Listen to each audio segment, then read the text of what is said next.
guys, welcome to another episode of the Make It Happen podcast. I have a very special guest here today, Mitch Lowe, the mastermind behind Audiology Touring. Now, what started as a simple clothing store party launch when he was 18 has really snowballed into him now bringing into New Zealand and Australia some of the biggest names in music. So some of his events include Bay Dreams, Mardi Gras, Soundsplash, Plain Sailing.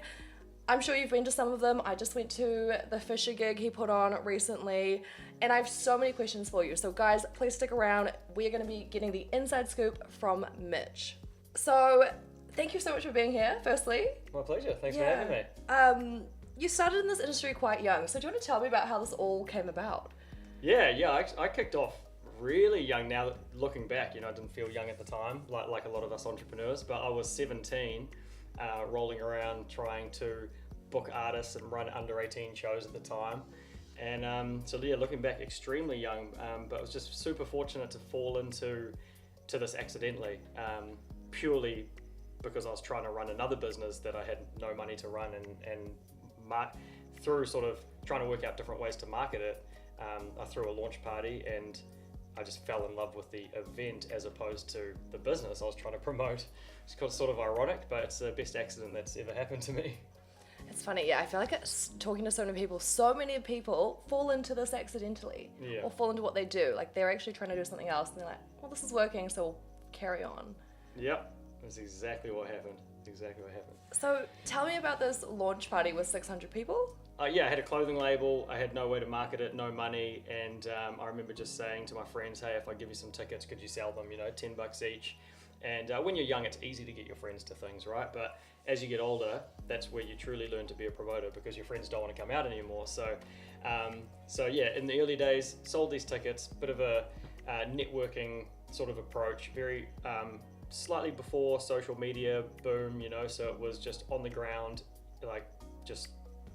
word of mouth essentially. And 600 people turned up to this party. It was one of the best nights of my life.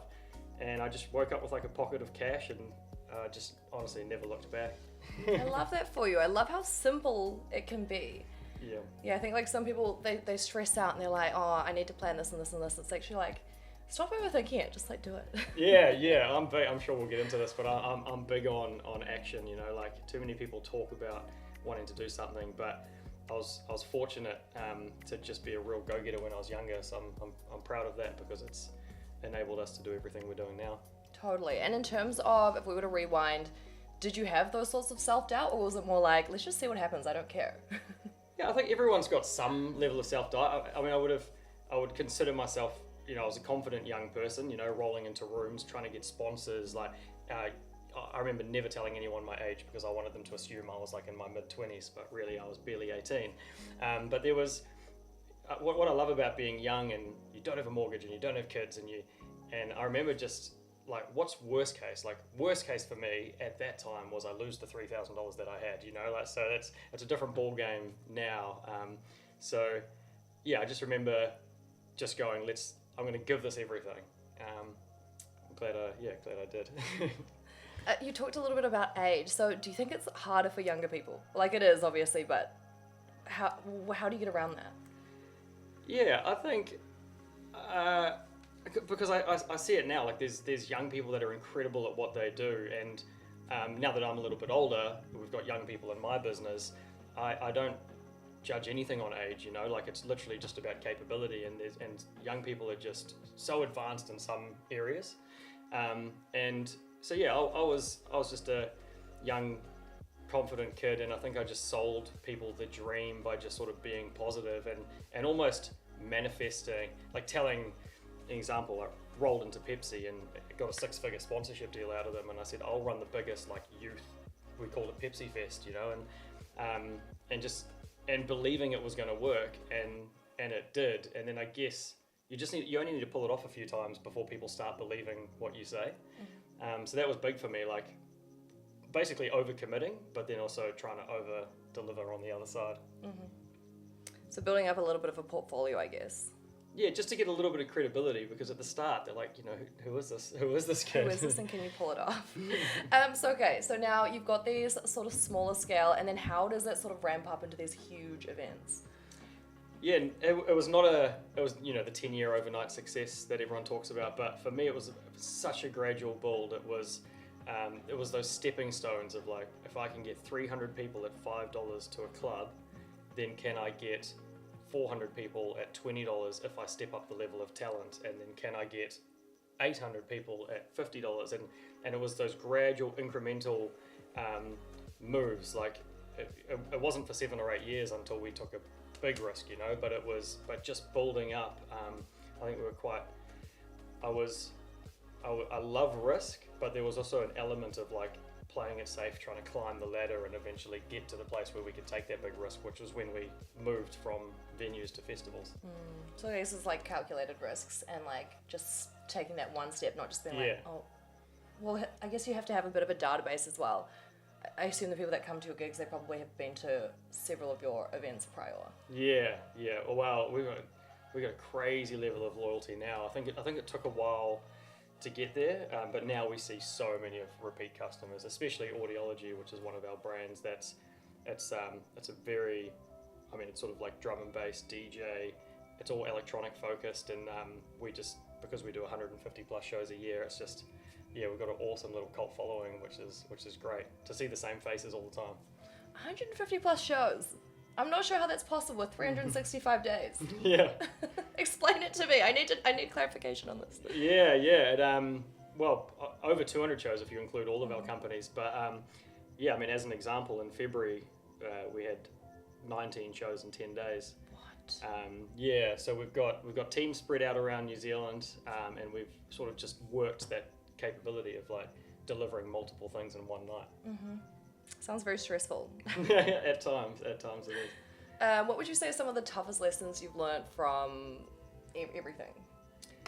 I mean, for me in particular, because I've thrown myself in the deep end so many times, it's just the resilience, getting through. I mean, I've got some crazy stories, like, you know, not just like financially, but I put myself in some pretty like dodgy situations, you know, trying to run events overseas, or like trying to do things or get people on board that haven't turned out to be the people that I thought they were. Like, it's been a crazy learning curve, like huge falling out with business partners that have turned out to be dodgy, and I've always tried to operate with integrity, but I remember just the biggest learning curve for me was just trying to get through some of that stuff, you know, like trying to stay true to myself in business and do it in an authentic way, and not but also not get taken advantage of. So there's a weird dynamic that it took me 10 years, I think, before I understood that dynamic of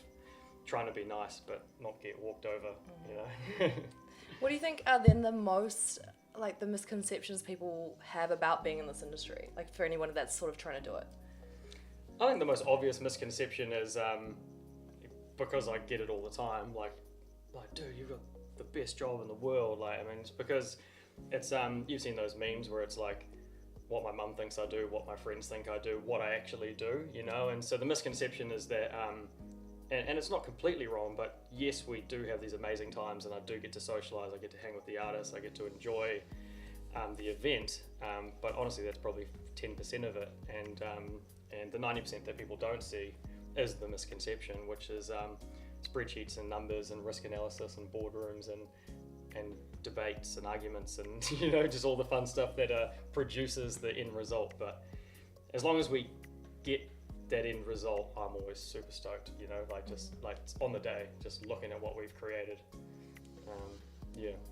In terms of, I guess, like so many people trying to do it or aspire to be like you or aspire to do this, it is a competitive industry. So like, how have you managed to stand out and like have all the leading events? Yeah, like I'd be lying if I said there was like a clear strategy from the start, but I think something that's really played to our strength is building the relationships with artists at a very low level, 15 years ago, and you're building relationships with agents who are then starting to trust you with club shows, and again, it just goes back to that persistence that I was talking about. But because I was able to push through, and to say you're like 5, 6, 7 years into doing it, and you got a bit of credibility, then it's easier to take that that next step.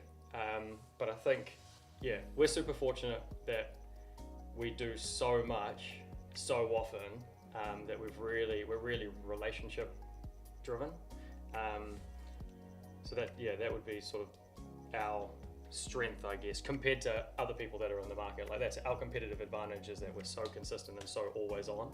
And when it comes to a festival, there's so many moving parts. I mean, I organize smaller scale conferences like for 800 people, and I find that stressful.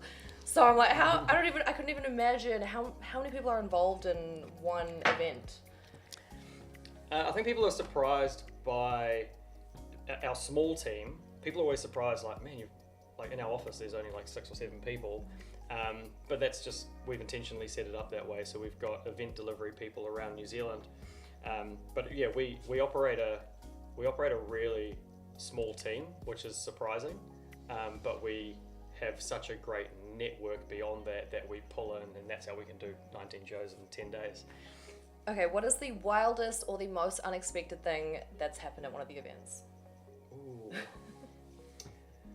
Man, there's been a lot of wild things. Like at a small level, like managing things like a fire alarm going off, right? Like the unexpected chaos of trying to get everyone out of a venue. At a large scale, I've had events just that have been completely like blindsided or blocked by like corruption, or there's a huge scale to that question, but yeah, even things like navigating through, we were the middle of COVID. We were a few of those events were ours, where they were like the super spreader, and people, like we had 10,000 people in a park, and I remember the notification came through 10,000 people at once, like where you're in the, and you're in the highly COVID affected area, and everyone's like, you're just looking around because that weird alarm that goes off on your phone. But what do they do? Yeah, everyone's like, well, do I stay? Do I leave? And then we're having these urgent meetings like, no, it's safer for everyone to stay. Like, the last thing you want is 10,000 people like running across the street freaking out. But things, it's not even uncommon. That's the interesting thing with what we do, is like we're so used to curveballs that you sort of just have to be prepared for them. It's not like other industries, where like generally things run a certain way, but with so many variables in a large scale event, so there's always something. So you're just prepared and just have to be a problem solver. Yeah. Everyone just calls it putting out fires, because we're just consistently like, that's our job. Apart from hosting people, because all the work's before the event, right? Like 99% of the work when we get there. What I like my job to be is hosting friends and family and sponsors and whatnot, But the other small part of that is that you're always on, like you're always trying to put out some sort of. But hopefully there's none, but. There always is. There's always something. Okay, I want to pivot this a little bit to mindset. So what sort of mindset, how do you think you have developed since 10 years ago to now? I've tried to, so mindset's a like massive thing for me. That's ever since I was young, like 17, watching The Secret, being like, it's a manifestation and visualization, and it was like, and I truly, and I credit a lot of this to back then, where I was like, I genuinely just believed it was going to happen. Like, I didn't think of, that's what I was saying, there's no clear strategy, but it was like, when you just think so much about something that it's bound to sort of happen. That was sort of, I had that then, and I feel like I'm still trying to keep that now, because it's always been a part of me. But I think, my mindset's still the same, because it was how can we, it's always thinking of how can we stand out, how can we like I was saying before, like it's really important to me that we operate with integrity and be authentic, but in an industry that's not often found. Like, we're in the music industries, like it can be pretty gnarly at times. So I'm trying to maintain that. I think like the only thing that's changed is I still feel like that kid, but I've just with so much more experience, and I've been beaten up so many more times. It's kind of like I'm thicker skinned now. Like, all the things that I used to get very sensitive and that used to keep me up at night, like someone posts a negative comment about my show, it would just be the worst thing in the world. And now now I can rationalize those things. That would be the biggest shift, I think, is being able to deal with the negative side of the industry, I guess. Become more resilient over time. Resilient, yeah. I mean, resilience is it'll keep coming up, but it's honestly in this game, it's so key to push through, because the people that do well are the people that hang around. Well, that manage to stay in the game, you know, because it's yeah. I guess it's like it's just like any other business. Like every business is going to get some sort of negativity. I mean, every single one of my product businesses, services, events, everything I've ever done, there's always been a complaint. Yeah. It's just inevitable. So trying to avoid it is just like impossible. Yeah, and it's accepting that, isn't it? Like I don't think I was willing to accept that at the start, because if you strive for perfection, like we're talking, like this is how like it was almost impossible to achieve what I was trying to achieve, which was say like do 30,000 people at a Bay Dreams, and my goal was to have no complaints. Like it's only now I understand how crazy that is, because like there are certain elements, there are things that you can control, right, which I do take accountability for. So that might be if there's like people are waiting too long in line for the bar or the toilets, cool, that's on us, we're going to fix it next time. But sometimes you like someone's like just had a horrific day, they've broken up with their boyfriend and they're just they hated everything, you know, and it's like, but I was still cut up by those comments of like, oh, your festival sucks. Like, you're like, what do you mean? Like I put 6 months into that. So no, I've learned to understand the ratio now, and if 1% of people complain, I've done 99%, you know, well, it was okay.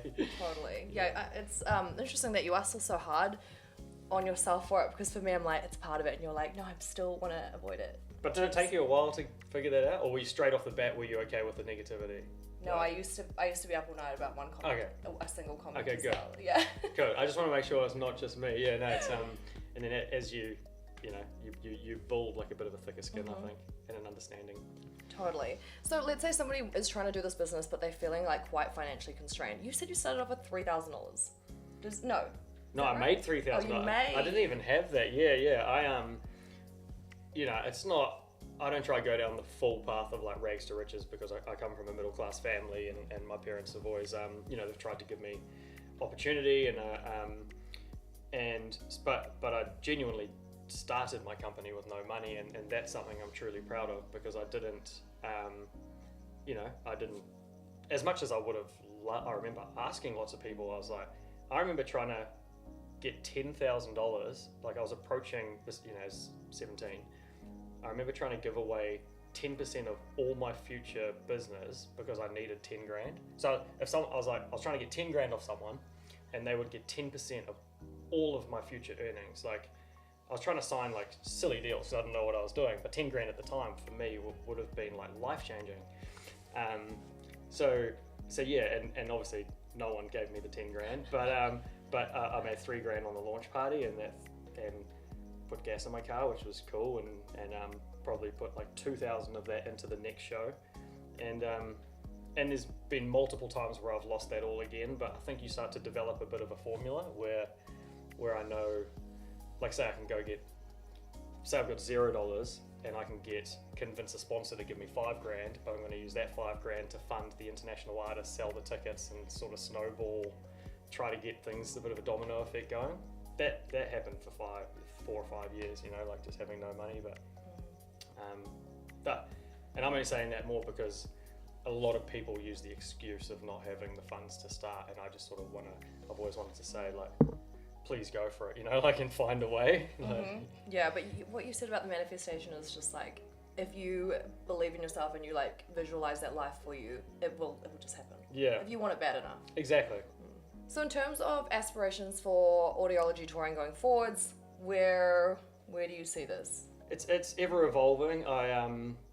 I'll give you an example where we sort of really felt like we've captured the whole New Zealand market, in the sense that we've got a database of 500,000 people, and there's only, which is like over 10% of New Zealand, and not that we've captured everyone, but that we've done this for long enough where we know where we're hitting certain caps. And then I remember last year feeling like, well, what is the next step for audiology? And I just took a trip to the States, and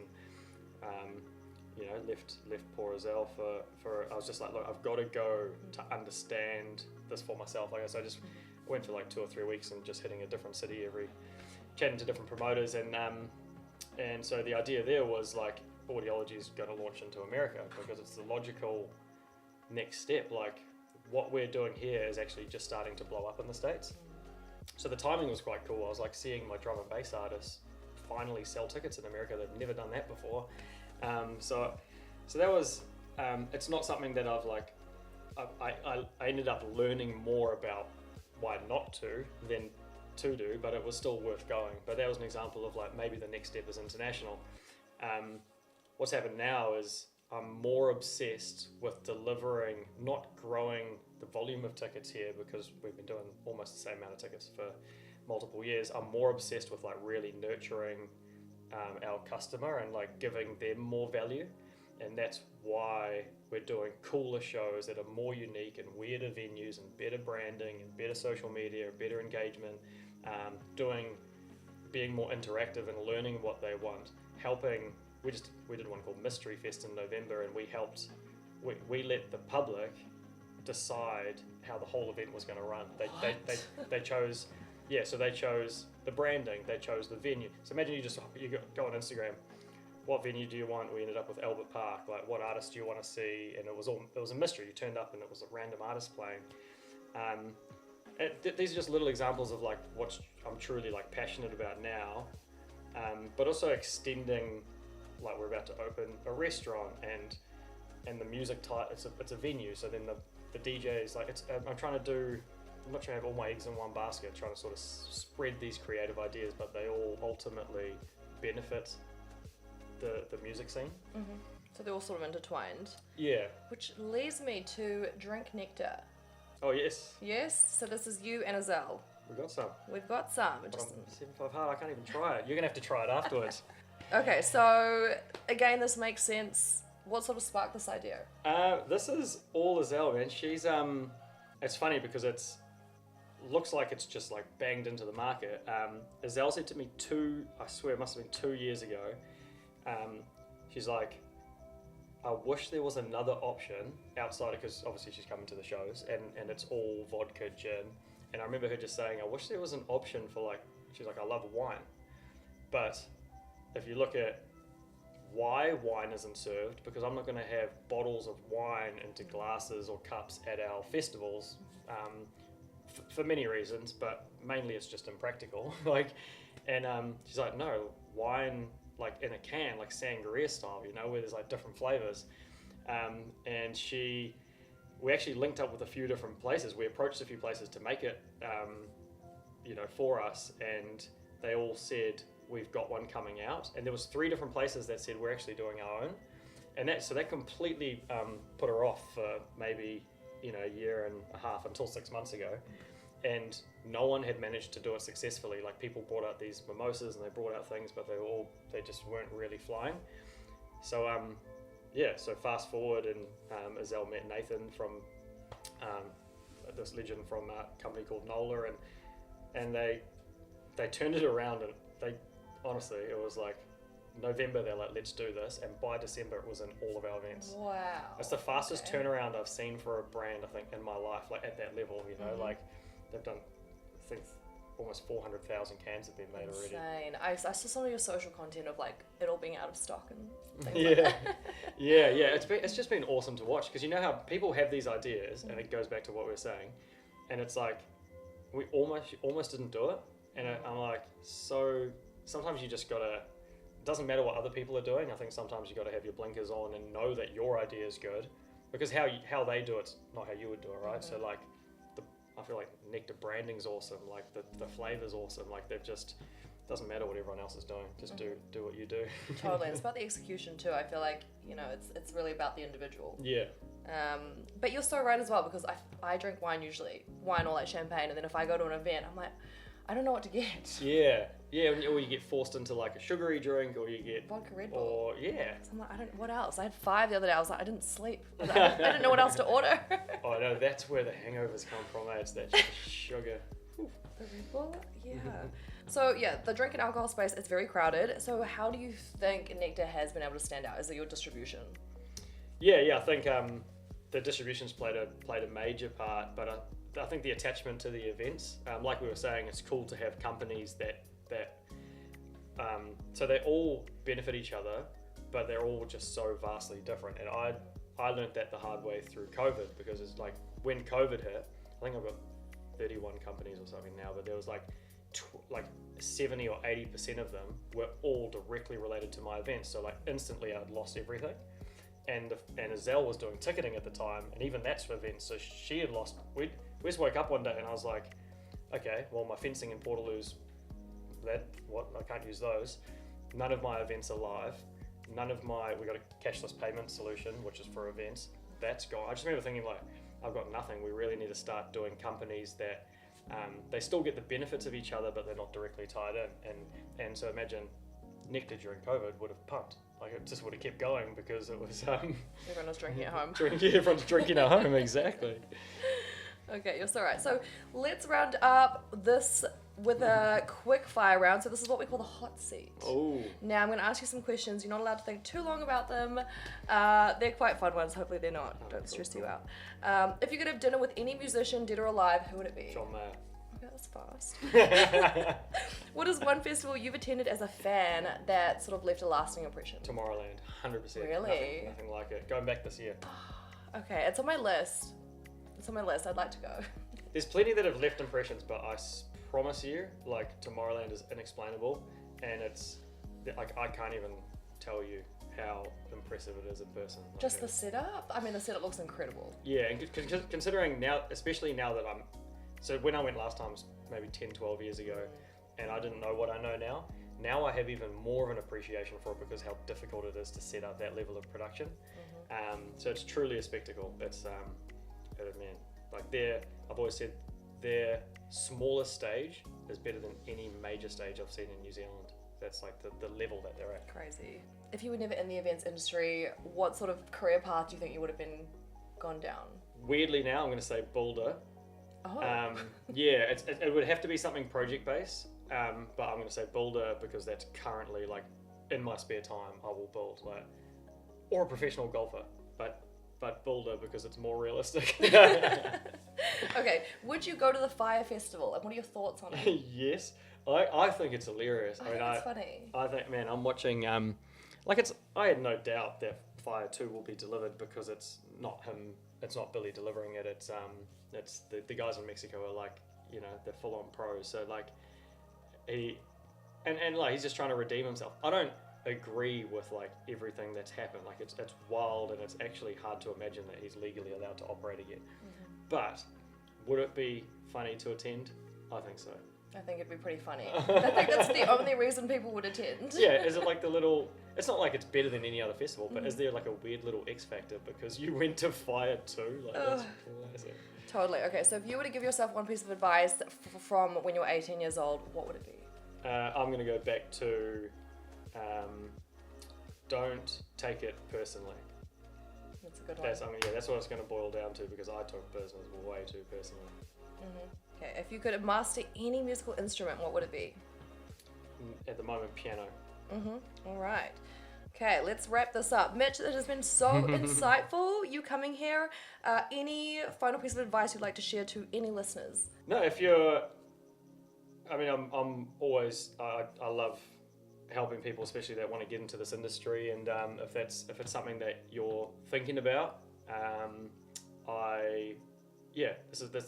I'm passionate about people following their dreams, but specifically if you're interested in this industry, because a lot of people contact me and they go, I don't know what to do, because it's not like I can just go to uni and study. There is a level of event management, but it's not quite what we're doing. And so I do, that's probably one of the most common messages I get from young people is like how did you get into this, and how can I get into it, and what can I do? But it honestly depends on who you are and where you are, and specifically what you want to do in this industry. But I'm always open for a chat, and I want to see more good promoters in New Zealand. That's my goal. There is only a handful that are operating at a high level, but with integrity, and I'd love to see more. Okay, I'm going to add Mitch's details to the show notes. Thank you guys so much for listening. If you enjoyed this, make sure you subscribe, leave a review, and share it with your friends. Thank you so much, Mitch. Pleasure. Thanks for having me.